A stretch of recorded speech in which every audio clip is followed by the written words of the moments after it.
400 पार, हर channel 400 पार, तो क्या घर में बना लिए थे क्या? तो ये फासला तो हमने देखा है ना, क्या फासले थे समाज के अंदर में, तो फासले को तो आप नकार नहीं सकते। और फिर उसके बाद एग्जिट पोल आता है तो साहब रोने भी लगते हैं। तो क्या वो बीजेपी सरकार में नहीं आ रही थी इसलिए रोने लगे थे क्या? वो अफसोस है। नहीं, मेरी बात, मैं आपसे नहीं कह रहा हूँ, मैं अपनी बात कह रहा हूँ। ये एग्जिट पोल कब से हो रहे हैं? नहीं, कब से, लेकिन कब से भदौरिया, मैं क्या पूछ रही हूँ, जवाब दीजिए। हाँ, बोलिए। कब से हो रहे हैं? और कब से फेल हो रहे हैं? ओपिनियन पोल, एग्जिट पोल भी वही किसी 400 शख्स का पार, 94% है। ओपिनियन पोल 400 पार, आपको भी पता है कैमरा बंद होगा तो कुछ और बोलिएगा। इन्होंने तो कोशिश की थी, लेकिन हम डरे नहीं। फासला देखकर, बढ़ता गया रास्ता देखकर, खुद व खुद मेरे नजदीक आ गई मेरी मंजिल, मेरा हौसला देखकर। ये हम लोग का हौसला था। हमें कोशिश तो बहुत की गई, सत्ता पद से कोशिश की गई डराने की, क्या क्या एजेंसियों का दुरुपयोग किया गया विपक्षी नेताओं के सामने, कैसे कैसे हम लोगों के पर आरोप लगते रहे। ये सच है, हर मीडिया हाउस ने नहीं किया, लेकिन कई मीडिया हाउस ने किस तरह के सवाल पूछे विपक्ष से, कभी सत्ता पद से पूछने की हिम्मत जुटाई तो बताइए मुझे, कोई इंटरव्यू लेने की हिम्मत जुटाई तो बताइए मुझे। आज सवाल कुछ अलग गलत हो सकता है, लेकिन ये तो सच था कि इस देश के अंदर में लोकतंत्र हमें खोजना पड़ता था, चिल्लाना पड़ता था, जो आज कम से कम। क्या बात कर रहे हैं अनुराग जी, रोज बैठते थे, सबसे ज्यादा आप ही चिल्लाते हैं मेरे शो में। कितने दर्शक लिखते हैं कि आप अनुराग जी को इतना टाइम क्यों देती है? नहीं चिल्लाना पड़ता तो कम से कम इज्जत से बोलने को मिल रहा, नहीं चिल्लाना पड़ता, पहले भी छीनना पड़ता। चिल्लाते। अरे अंजना जी, छीनना पड़ता था। आप अपने से कंपेयर हर एक को क्यों कर रहे हो? हम लोग तो हर चैनल में जाते किस तरह से छीनना पड़ता था। आपके बगल में बैठे हैं जो बड़े आज तक पर आप ये शिकायत नहीं कर सकते। नहीं, संत आपके बगल में बैठे हैं। एक सेकंड, एक बार ये नंबर्स देखते हैं, क्योंकि ये नंबर्स बता रहे हैं 1984 में अगर 404, हालांकि फिर 14 असम और पंजाब में जब वोटिंग हुआ, 414 पर वो सीटें चली गई थी, तब एक पूर्ण बहुमत की सरकार बनी थी। वोट शेयर हम इधर दिखा रहे हैं, थोड़ा सा कैमरा को आप टिल्ट कीजिए, तब सीट्स की तरफ जाएगा। हाँ,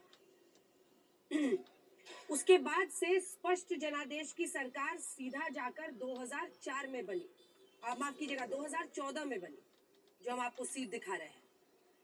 1984 में कांग्रेस 404, पंजाब असम जोड़ने के बाद 414, स्पष्ट बहुमत की सरकार। लेकिन उसके बाद सीधा स्पष्ट, अगर 2009 में भी जो बहुत नंबर्स आए तो कांग्रेस पार्टी के 206 आए थे, 2014 में 282, 2019 में 303, 272 से काफी आगे दोनों बार। इस बार 2024 में भारतीय जनता पार्टी अपने दम पर बहुमत हासिल नहीं कर पाई है और 1% वोट के लगभग 1.5% वोट गिरावट, 1.14% वोट गिरावट के साथ वो 240 सीटों पर अटक गई है। लेकिन एनडीए गठबंधन को जनता का समर्थन मिला है और नरेंद्र मोदी को पुनः प्रधानमंत्री चुना गया है।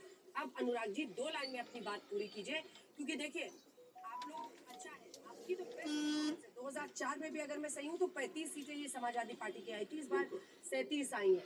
सवाल कीजिए, लेकिन अब होता क्या है कि हर जगह डिबेट पे जाते नहीं है, इनके नहीं जाना, उनके नहीं जाना, सारी खींच आकर यहीं पर निकालिए। और आपको भी पता है कि आज तक पर और मौसमी से चाहे हल्ला बोलो, हर किसी को उतना ही मौका दिया जाता है, तो कहानी नियामत बनाए। सवाल है कि भारतीय जनता पार्टी को कम से कम अब तो समझ में आना चाहिए कि उसने जनता के साथ अन्याय किया है। अभी भी अगर भारतीय जनता पार्टी ये मानने को तैयार नहीं है, अभी भी उनको अभी जब हारने के बाद कह देना चाहिए था कि हमसे गलती हुई है, हमने यहाँ पे अग्निवीर योजना जो की है उसमें कम से कम इनकी पार्टी के जेडीयू के लोग आवाज उठा रहे।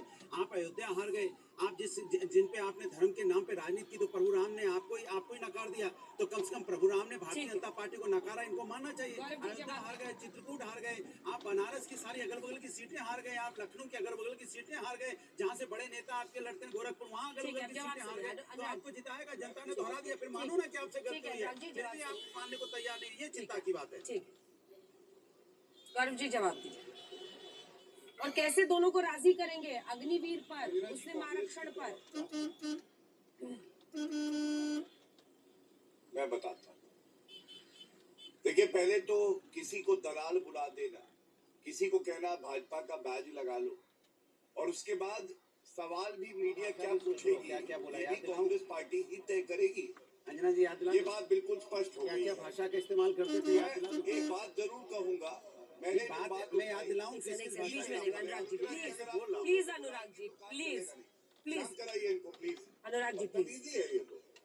और एक क्या भाषा है? अब मैं बोलूं तुम बदतमीज हो, तो मैं तो आपसे बात भी नहीं कर रहा हूँ, मैं आपका संबोधन कर रहा हूँ, तुम तो आपकी लायक, आप सुनने लायक हो ही नहीं। किस भाषा का इस्तेमाल करते थे याद दिलाऊं आपको? प्लीज। और आप भी ये तोता और मैना मत लाइए बीच में, गौरव जी जो होगा वही करेगा। तो कौन करता है? अनुराग जी नहीं, मैं भाषा में बोला ठीक है, अब हो गया। गौरव जी प्लीज बोलने दीजिए। गौरव जी बोलिए। हाँ, धन्यवाद। देखिए, सबसे बड़ी बात है, हमारी 240 सीटें आती हैं, इनकी 37 सीटें। आज हर कोई पूछ रहा है, जिसकी 240 सीटें आई हैं, जिसने 1962 के बाद इतिहास रच दिया, तीसरी बार लगातार सरकार आई है और वोट प्रतिशत में भी कमी नहीं हुई है, जो आजादी के बाद कभी नहीं हुआ। उसके लिए तो कह रहे हैं कि हार गए, और अपनी 37 सीटें आई हैं। 99 नर्वस 90 पे कांग्रेस पार्टी का विकेट उखड़ गया, और 1991 के बाद, अंजना जी, 1991 के बाद कभी भी 240 का आंकड़ा पार नहीं किया है कांग्रेस पार्टी ने। तो जीत किसकी हुई है? मैं आपको एक बात बताता हूं। देखिए, नरेंद्र मोदी जी में सबकी आस्था है। एनडीए की बैठक कल हुई थी, प्रस्ताव पारित हुआ है, और संविधान की दृष्टि से जो उचित है, हमेशा वही कार्य नरेंद्र मोदी जी और सारे घटक दल करेंगे। दूसरी बात, जो राष्ट्र हित में होगा हमेशा वो करेंगे। लेकिन ये विपक्ष घमंडिया के लिए बरनौल मोमेंट है, क्योंकि रविवार को जब ये शब्द बोले जाएंगे, मैं नरेंद्र दामोदर दास मोदी ईश्वर की शपथ लेता हूँ, तो बहुत जगह धुआं और आग दिखेगी आपको, और इसीलिए इस तरह की अनर्गल बातें की जा रही हैं। ठीक है, अनूप बुगी जी जल्दी से आपके पास आते हुए, ये मुस्लिम आरक्षण वाला जो मसला है कैसे फंसेगा? एक बार ग्राफिक्स भी दिखा दीजिए। आप लोग तो 4% देना चाहते हैं, और इनका तो पूरा चुनाव ही इसी बात पर लड़ा गया है कि कांग्रेस पार्टी कर्नाटक में यहाँ वहाँ मुस्लिम आरक्षण देना चाहती है। कैसे समन्वय बैठेगा? तमाम आज तक पैनलिस्टों को नमस्कार। हमारी अब गठबंधन सरकार आंध्र प्रदेश में भी है, गठबंधन सरकार एनडीए में भी है, तो हमारा गठबंधन सरकार का एक मैनिफेस्टो रिलीज करे। वो मैनिफेस्टो पढ़ लिए तो हम लोग क्या वादे करें पब्लिक से, हम क्या करते उसमें समझ में आ जाता। तो वो मैनिफेस्टो के हिसाब से ही हमारे हामी रहे, वो मैनिफेस्टो के हिसाब से ही गठबंधन सरकार जो निर्णय लेती, और निर्णय के साथ टीडीपी वहाँ आंध्र प्रदेश में भी चलेगी, वही निर्णय के साथ एनडीए सरकार में भी चलेगी। सो ये गठबंधन की निर्णय रहेगी। देखिए, 5 मई 2024 को अनूप जी, 5 मई 2024 को स्टेटमेंट है चंद्रबाबू नायडू का कि हम शुरू से ही 4% मुस्लिम समाज को आरक्षण देने का वादा करते हैं। आप वो करेंगे? उसके बाद मैनिफेस्टो भी रिलीज करें हम, जनसेना और भाजपा के साथ अलायंस करके, उसके बाद मैनिफेस्टो भी रिलीज करें।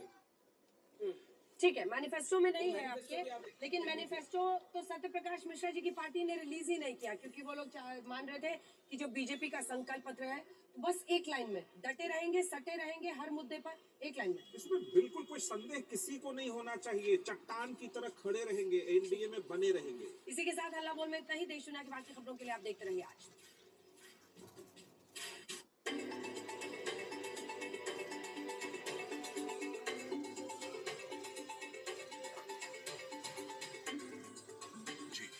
जब बात चुनाव की हो तो देश देखता है सिर्फ आज तक। पूरा देश आज तक को देख रहा है। YouTube पर 21 लाख से ज्यादा दर्शक अभी आज तक देख रहे हैं। आपकी इस Hi, we are t-shirt manufacturers from Tirupur, Tamil Nadu. These are our pure cotton polo pocket t-shirts. The prices starts from rupees 330.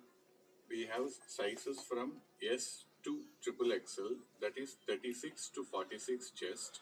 These are regular fit t-shirts, comfortable wear cotton, very good stitching, made in in-house manufacturing. You can visit our website to buy these products. These are available with free delivery all over India. Please click the link below to visit our website and buy these products. Thank you. आगे नहीं आएंगे जी। इनकी बात का मैं जवाब आराम से कूल डाउन इनकी बात का ये इतना करकरा रहे हैं। सीट कितनी लाए हैं? 41 42 32 चलो 3 की 5 तो 5 से 32 हुई है, तो इसलिए अदब के साथ मैं कह तो रहा हूँ, बहुत अदब कर रहा हूँ। और ये सारी भेड़ बकरी मिल करके शेर का शिकार निकले थे, लेकिन शिकार नहीं कर पाए। शेर अकेले 240 सीट लेकर के आते हैं।